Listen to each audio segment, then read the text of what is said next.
Welcome to KRR kitchen. இன்றைக்கி நம்ம பார்க்க போகிற ரெசிபி பேக்கரியில் கிடைக்கக்கூடிய காரக்கடலை எப்படி செய்கிறதுன்னு தான் பார்க்க போகிறோம்.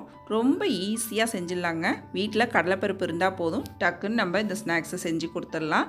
நல்லா மொறுமொறுன்னு சூப்பராக இருக்கும். இந்த கடலையை கடலைப்பருப்பு வறுவல், அப்படி இல்லைன்னா காரக்கடலை, இல்லைன்னா நெய்க்கடலைன்னு கூட பல விதமாக சொல்லுவாங்க.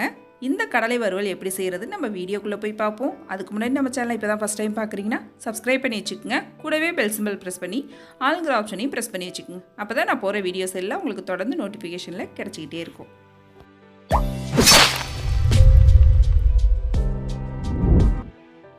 இப்போ கடலைப்பருப்பு வறுவல் செய்கிறதுக்கு 250 கிராம் கடலைப்பருப்பு எடுத்து நல்லா ஒரு 2 மணி நேரமாக ஊற வச்சுருக்கேன். நல்லா ஒரு 2-3 தடவை கழுவிட்டு அதுக்கப்புறம் ஊற வச்சு எடுத்துக்குங்க.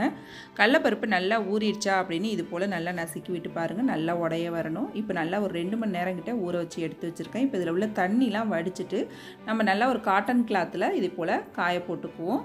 இந்த கடலையில் உள்ள ஈரம்லாம் போகணும். ஈரப்பதம் இல்லாத அளவுக்கு லைட்டாக இது காஞ்சி வரணும். ஒரு 10 நிமிஷம் இதே போல் காட்டன் கிளாத்தில் போட்டு வச்சோம் அப்படின்னா அந்த ஈரம் எல்லாம் அந்த துணி உறிஞ்சிரும். ஃபேன் காற்று கீழே வேணாலும் போட்டுக்கலாம். அப்படி இல்லைன்னா இது போல் அடிப்படி மேலே கூட நம்ம போட்டுக்கலாம். ஒரு 10 நிமிஷம் இருந்துச்சுன்னா போதும். அதில் உள்ள ஈரம் எல்லாம் அந்த துணியில் இறங்கிடும்.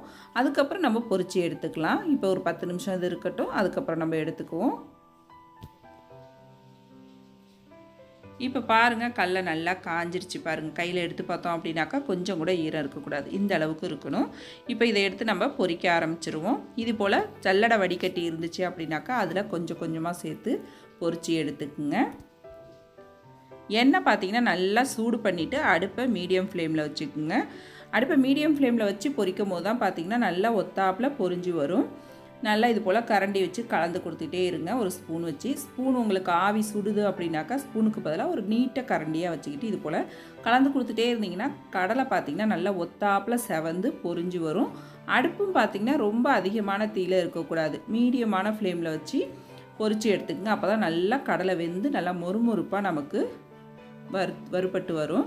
இப்போ பாருங்கள், அந்த எண்ணெய் கொதிக்கிறதெல்லாம் அடங்கி நல்லா வறுபட்டு வந்துடுச்சு. கடலை பார்த்திங்கன்னா செவக்காது. இந்த கலருக்கு தான் இருக்கும்.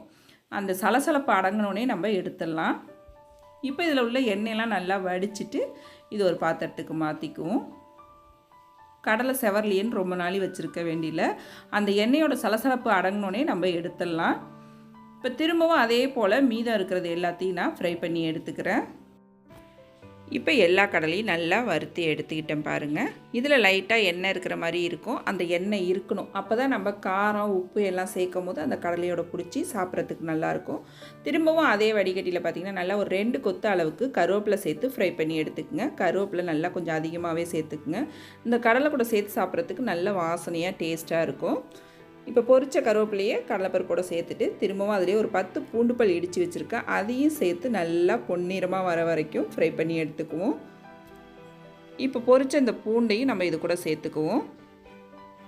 இப்போ லைட்டாக இதை க்ரஷ் பண்ணி விடுங்க. அந்த கருவேப்பிலை பூண்டை லைட்டாக அப்படி உடச்சி விட்டிங்க அப்படின்னாக்கா அந்த கடலையோட வாசனை நல்லாயிருக்கும் சாப்பிட்றதுக்கு. இப்போ இதில் கொஞ்சமாக பெருங்காயத்தூள் சேர்த்துக்குங்க. அப்புறம் இந்த கடலைக்கு தேவையான அளவு ஒரு 1/2 டீஸ்பூன் அளவுக்கு உப்பு சேர்த்துக்குவோம். இதிலே ஒரு 1/4 டீஸ்பூன் தனி மிளகாத்தூள் சேர்த்துக்கிறேன். காரம் கம்மியாக போதும் அப்படிங்கிறதுனால நான் கம்மியாக சேர்த்துருக்கேன். உங்களுக்கு எந்த அளவுக்கு காரம் தேவையோ அதுக்கு தகுந்த அளவு சேர்த்துக்குங்க. அது கூடவே ஒரு 1/4 டீஸ்பூன் மஞ்சத்தூள் சேர்த்து நல்லா எல்லாத்தையும் ஒத்தாப்பில் இது போல் கலந்து விடுங்க. இப்போ பாருங்கள், நல்லா கலந்து விட்டுட்டேன். ரொம்ப அருமையாக சூப்பராக நம்மளோட காரக்கடலை ரெடி ஆகிடுச்சு. நல்ல கிறிஸ்பியாக மொறுமொறுன்னு இருக்கும். இதுக்கு டைம் பார்த்திங்கன்னா அந்த கடலைப்பருப்பை ஒரு 2 மணி நேரம் நம்ம ஊற வச்சு எடுக்கணும். அவ்வளோதான்.